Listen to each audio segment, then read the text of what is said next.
नमस्कार, मेरा नाम विनीत त्रिपाठी है और आप नव भारत टाइम्स देख रहे हैं। बिहार में बीजेपी का बीज रोपकर उसको पौधा बनाने वाले सुशील कुमार मोदी का कैंसर से निधन हो गया। बीजेपी समेत देश के तमाम लीडर्स उनकी मौत से स्तब्ध हैं। लालू प्रसाद यादव हो, शिवानंद तिवारी हो या फिर कोई भी विरोधी हो, सुशील मोदी के व्यवहार के सभी कायल रहे हैं। आज वो सब उनकी पुरानी बातों को, उनके साथ बिताए हुए पलों को याद करके गमगीन है। सुशील मोदी के साथ काम करने वाले लोग बताते हैं कि उनका नेचर कितना शांत और सरल था। उनको अब फायर ब्रांड नेता का कभी भी तमगा नहीं दे सकते, मगर वो आधुनिक विचारधारा हो, टेक्नोलॉजी हो, इन सब बातों का बहुत बड़े पैरोकार रहे हैं। सुशील मोदी के साथ लंबे समय तक काम करने वाले एक सीनियर जर्नलिस्ट हैं राकेश प्रवीर। उन्होंने बीबीसी से बातचीत में बताया था कि कैसे 1995 में भी उनके पास ताइवान का एक इलेक्ट्रॉनिक गैजेट था। सुशील मोदी अपने रोजाना के काम को उसमें दर्ज किया करते थे।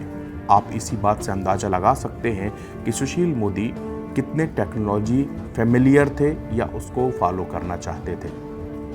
सुशील मोदी विरोधियों को भी अपने अंदाज में जवाब देते थे, मगर इसमें भी भाषा की मर्यादा का खास ख्याल वो रखते थे। यही कारण है कि विरोधी भी उन पर कभी हमला करने से बचते थे और भाषा की मर्यादा को कभी नहीं लांघते थे।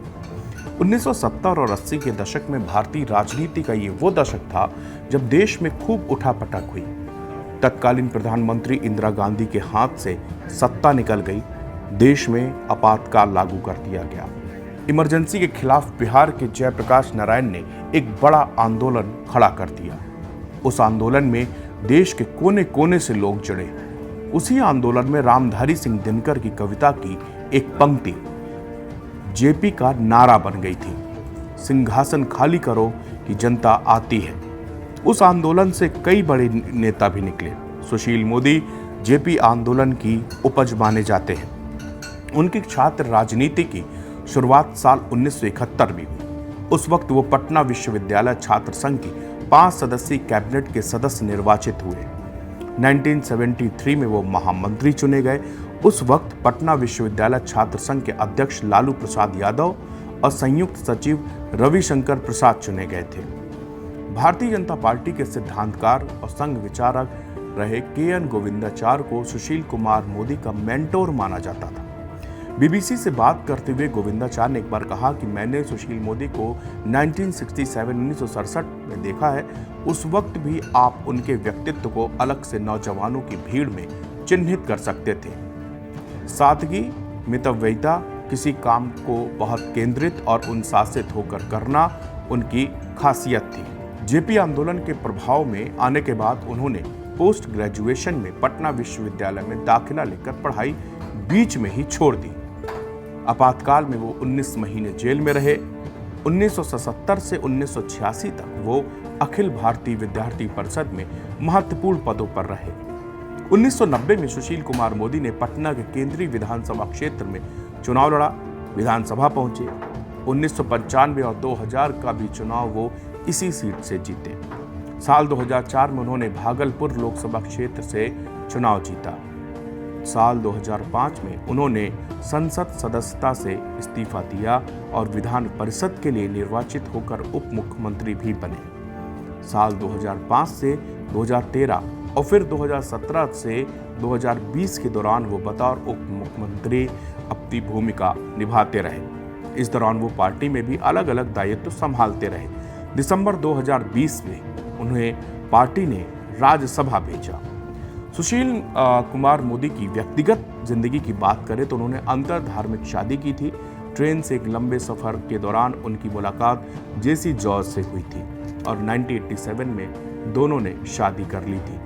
आशीर्वाद देने के लिए अटल बिहारी वाजपेयी, नानाजी देशमुख और कर्पूरी ठाकुर भी शादी में शरीक हुए थे। उनके 2 बेटे हैं। लालू प्रसाद यादव के साथ छात्र राजनीति शुरू करने वाले सुशील मोदी ने उन्हें जेल पहुंचाने में भी अहम भूमिका निभाई थी। इस बात को उनकी पर्सनल वेबसाइट पर भी प्रमुखता से जगह दी गई है। साथ ही वो लालू लीला नाम से एक किताब भी लिख चुके हैं, जिसमें उन्होंने लालू प्रसाद यादव के परिवार से जुड़े कथित घोटालों के बारे में पूरे विस्तार से लिखा हुआ है। 1996 में चारा घोटाले में पटना हाईकोर्ट में सीबीआई जांच की मांग को लेकर याचिका दायर करने वालों में से सुशील कुमार मोदी एक थे। साल 2015 में जेडीयू आरजेडी की सरकार बनने के बाद सुशील मोदी के निशाने पर फिर से लालू परिवार आया। उन्होंने 4 अप्रैल 2017 से लालू परिवार की बेनामी संपत्ति को लेकर लगातार 44 प्रेस कॉन्फ्रेंस की थी। नतीजा ये हुआ कि 26 जुलाई 2017 को सरकार गिर गई। नई सरकार 27 जुलाई को बनी, जिसमें सुशील कुमार मोदी फिर से डिप्टी सीएम यानी उप मुख्यमंत्री बने थे।